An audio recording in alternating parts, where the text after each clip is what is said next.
141। अब मैं परमात्मा को मानता हूं।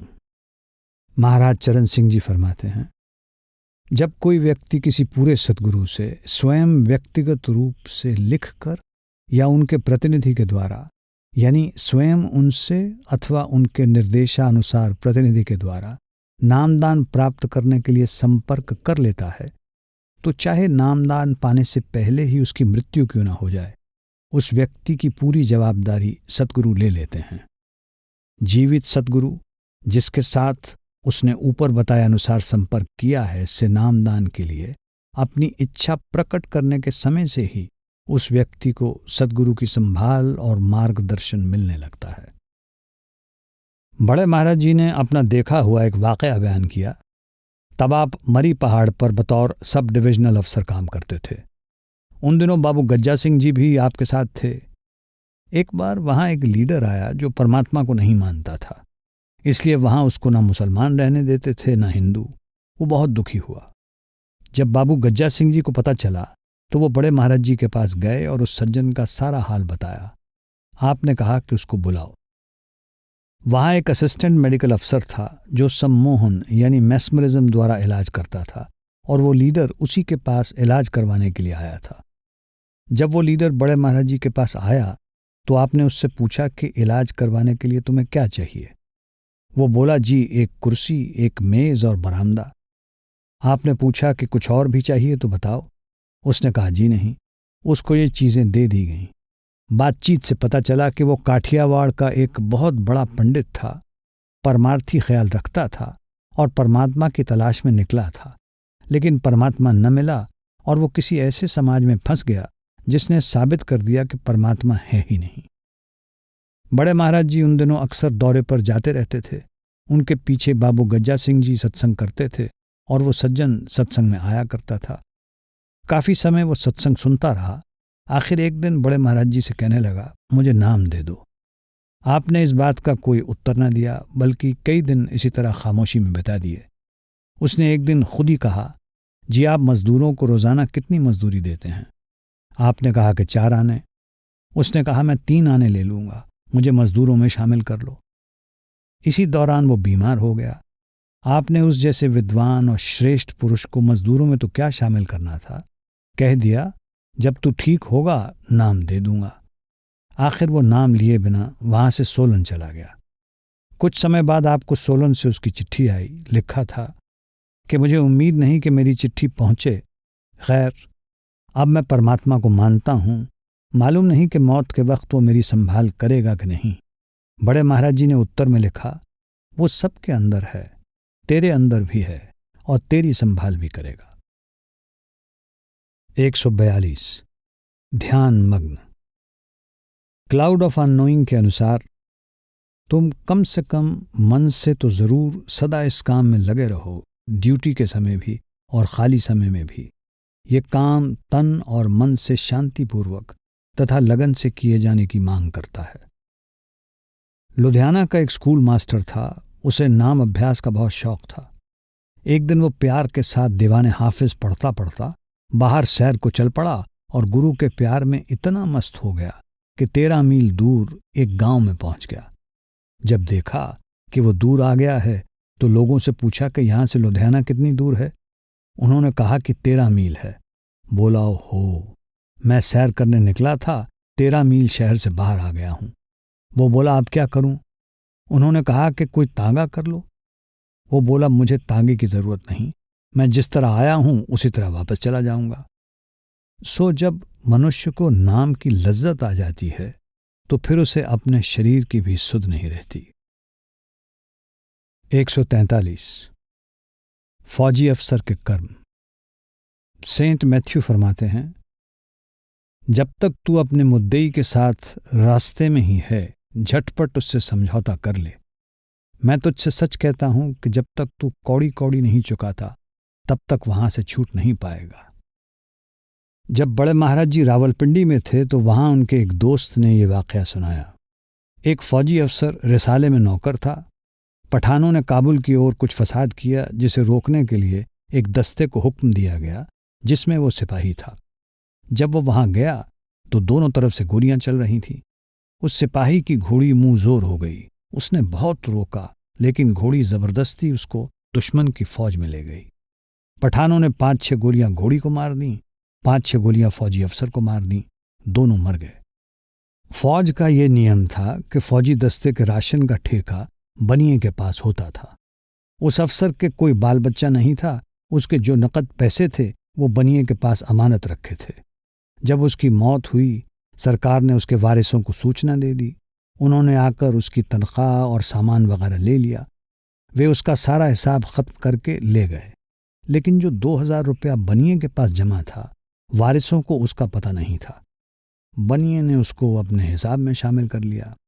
एक निश्चित समय के बाद बनियों के ठेके बदल दिए जाते थे। जब उस बनिए का समय खत्म हो गया तो वो घर आ गया और दुकान खोल ली। उसके लगभग 20 साल बाद महाराज जी का वो मित्र हरिद्वार गया। उसके साथ कुछ और दोस्त भी थे। वापस आते समय सहारनपुर में उसकी उस बनिए से मुलाकात हुई। बनिए ने उसे पहचान लिया, क्योंकि रावलपिंडी में उससे माल खरीदने के कारण काफ़ी पहचान हो गई थी। बनिए ने रात ठहरने के लिए मजबूर किया कि एक तो उनकी रात आराम से बीत जाएगी, दूसरे बनिया उनको सहारनपुर की सैर करवा देगा। वे वहाँ ठहर गए। रात को बनिए ने बहुत शानदार खाना बनवाया और परोसकर उनके आगे रख दिया। जब वे खाने लगे तो नज़दीक ही एक औरत की रोने चीखने की आवाज़ आई। उन्होंने बनिए से पूछा कि कौन औरत रो रही है। बनिए ने कहा, आप खाना खाओ, आपको इससे क्या गरज। उन्होंने कहा, पहले हमें बात बताओ, खाना फिर खाएंगे। मजबूरन बनिए को बताना पड़ा। उसने बताया, ये मेरी विधवा पुत्र वधू है। कुछ दिन हुए मेरा लड़का मर गया, उसको याद करके रोती है। उन्होंने कहा, ओहो, तेरे लड़के की मौत हुई है और तू इतने तकल्लुफ़ का खाना खिला रहा है। कुछ बातचीत के बाद बनिए ने कहा कि सुनो, मैं आपको सारा वाक़या पूरी तरह बताता हूँ। 20 साल हुए जब मैं रावलपिंडी से ठेका छोड़कर आया तो आकर शादी की। 2 साल बाद मेरे घर लड़का पैदा हुआ। उसे पाला पोसा, पढ़ाया लिखाया, उसकी शादी की। शादी के बाद वो बीमार हो गया। बड़े बड़े काबिल हकीम और डॉक्टर उसके इलाज के लिए बुलाए, लेकिन दिन प्रतिदिन उसकी हालत बिगड़ती गई। आखिरकार डॉक्टरों और वैद्यों की दवाइयों से निराश हो गया तो एक मुल्ला को दम यानी जादू टोने या तांत्रिक विद्या से किया गया इलाज करने के लिए लाया। उसने दम किया। उस वक्त 2.5 रुपये मेरी जेब में थे। वे उसे दे दिए और कहा कि बाकी फिर दे दूंगा। इतने में लड़का हंस पड़ा।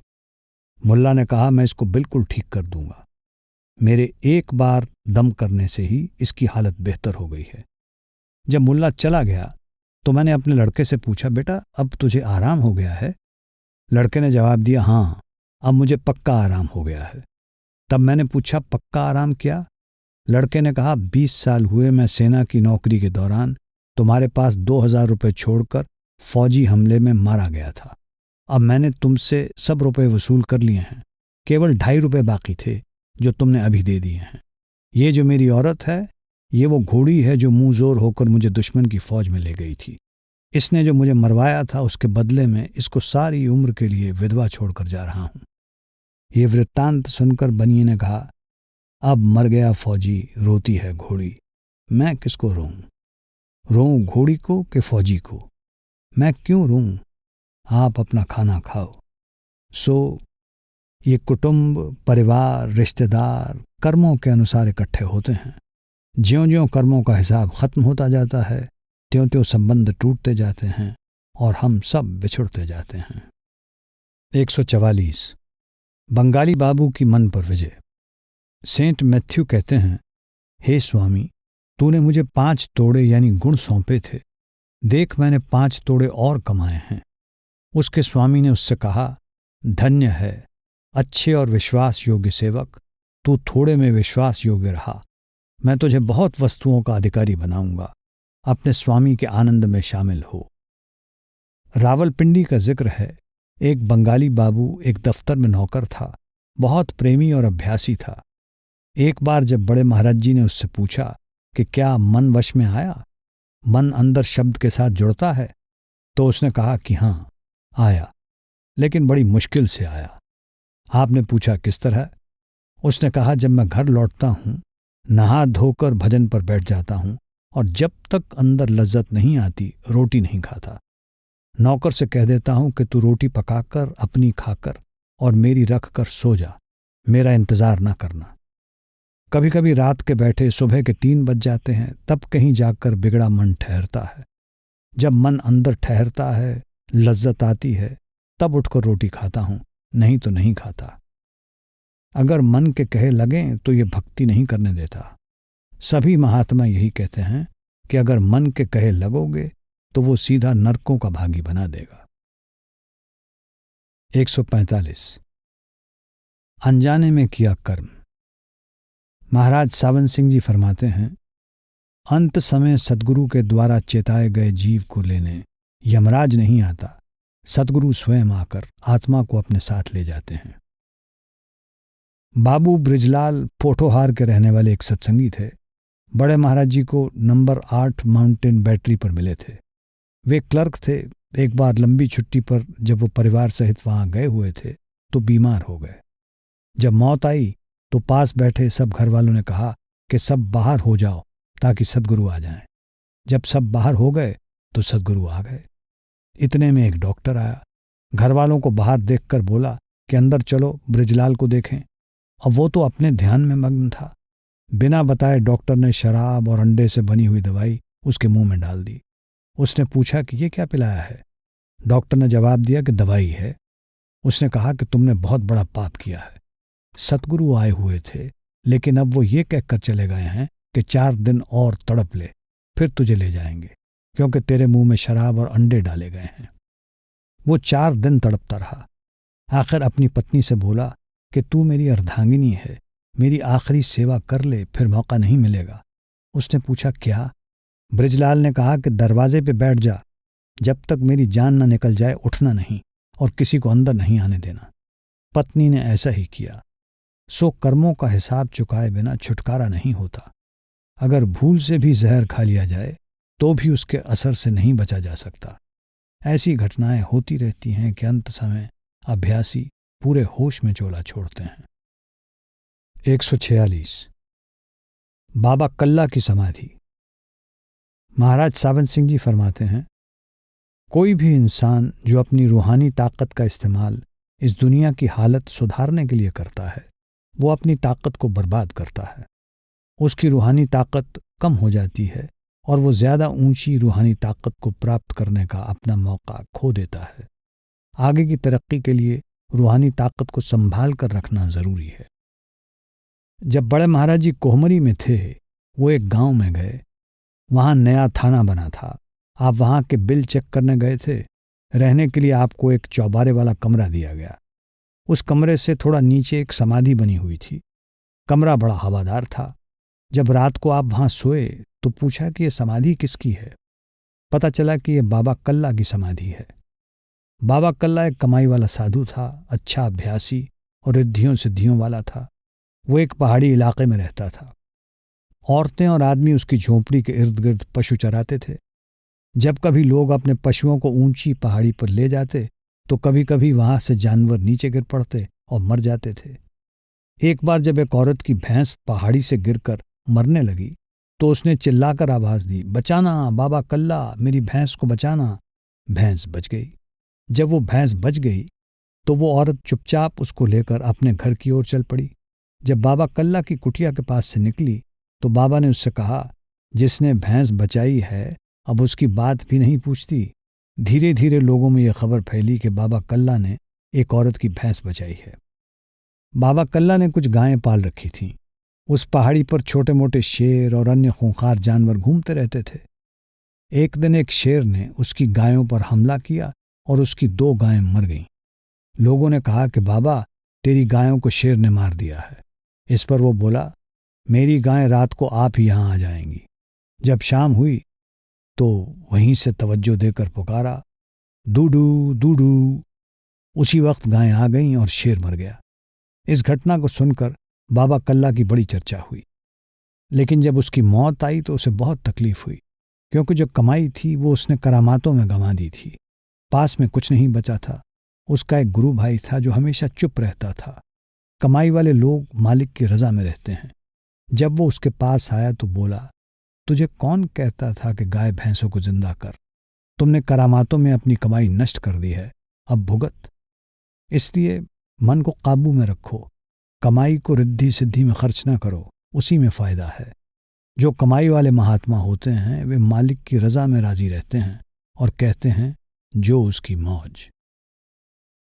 147 मौत की खुशी। महाराज सावंत सिंह जी फरमाते हैं, अगर कोई आदमी इस दुनिया में खुशी खुशी मरता है तो केवल शब्द का अभ्यासी ही, बाकी कुल दुनिया बादशाह से लेकर गरीब तक रोते हुए ही जाते हैं। ढिलवा गांव का जिक्र है। एक स्त्री शरीर छोड़ने लगी तो अपने घर वालों को बुलाकर कहा, सतगुरु आ गए हैं, अब मेरी तैयारी है। उम्मीद है कि आप मेरे जाने के बाद रोओगे नहीं, क्योंकि मैं अपने सच्चे धाम को जा रही हूं। इससे ज्यादा और खुशी की बात क्या हो सकती है कि सतगुरु खुद साथ ले जा रहे हैं। उसके बेटे कहने लगे कि हमारा क्या होगा, तो वो शांति से बोली, तुम अपना आप खुद संभालो। जब मौत के वक्त गुरु सामने आ जाएं तो और क्या चाहिए। अगर आप टाट का कोट उतार कर मखमल का कोट पहन लें तो आपको क्या घाटा है। अगर आप इस गंदे देश से निकलकर कुल मालिक के देश में चले जाएं तो आपको और क्या चाहिए। 148 बकरा और बंदर। महाराज सावंत सिंह जी फरमाते हैं, मन लज्जत का आशिक है। जब इसे पहले से कोई अच्छी चीज मिल जाए तो ये पहली को छोड़ देगा, दूसरी के पीछे दौड़ेगा। इसे दुनिया की करोड़ों लज्जतें दें, मन वश में नहीं आता। एक बार सत्संग के दौरान एक आदमी ने खड़े होकर बड़े महाराज जी से विनती करते हुए अपनी किसी भूल की क्षमा मांगी। अपनी दीनता को दर्शाते हुए उसने अपने गले में जूतों की माला डाल रखी थी। बड़े महाराज जी ने उससे पूछा कि शरीर को सजा देने से क्या फायदा, अगर असली मुजरिम मन आजाद घूमता फिरे। अपनी बात को स्पष्ट करने के लिए आपने ये कहानी सुनाई। एक स्त्री ने एक बकरा और एक बंदर पाल रखा था और उन दोनों को उसने घर के पास बांधा हुआ था। एक दिन उसने बड़े प्रेम के साथ खाना बनाया और दही लेने के लिए बाजार चली गई। बंदर ने अपने दोनों हाथों से अपनी रस्सी खोलकर रोटियां खाकर बकरे की रस्सी खोल दी और अपने गले में उसी तरह अपनी रस्सी डाल ली। जब वो स्त्री वापस आई तो देखा कि खाना नहीं है और बकरा खुला फिर रहा है। लगी बकरे को मारने। कोई सज्जन ये सब देख रहा था। उसने कहा कि ये बकरा बेकसूर है, सारा कसूर उस बंदर का है। सो अपनी कामना पूरी करने के लिए ये मन रूपी बंदर सब कुछ कर लेता है। असली कसूर तो मन का होता है, लेकिन सजा बेचारे शरीर को भुगतनी पड़ती है। 149 राबिया बसरी परमात्मा की सच्ची भक्त।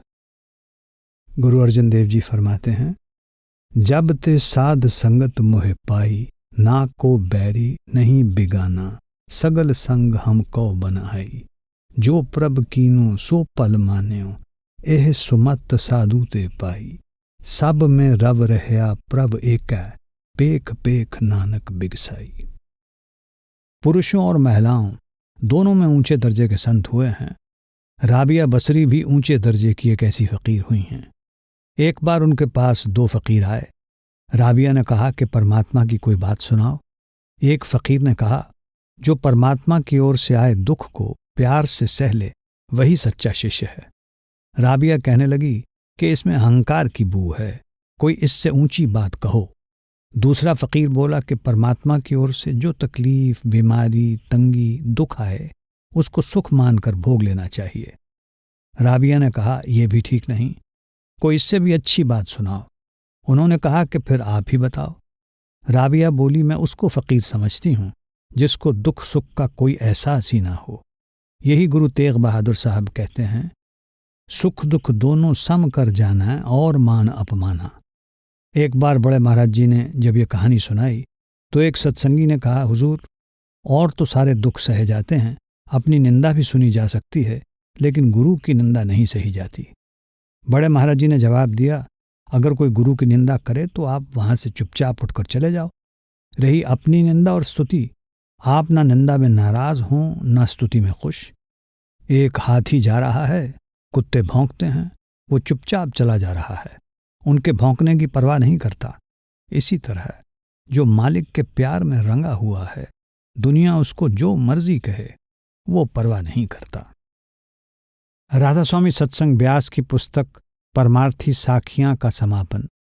ऑडियो कॉपीराइट 2022, सर्वाधिकार सुरक्षित। राधा स्वामी सत्संग ब्यास।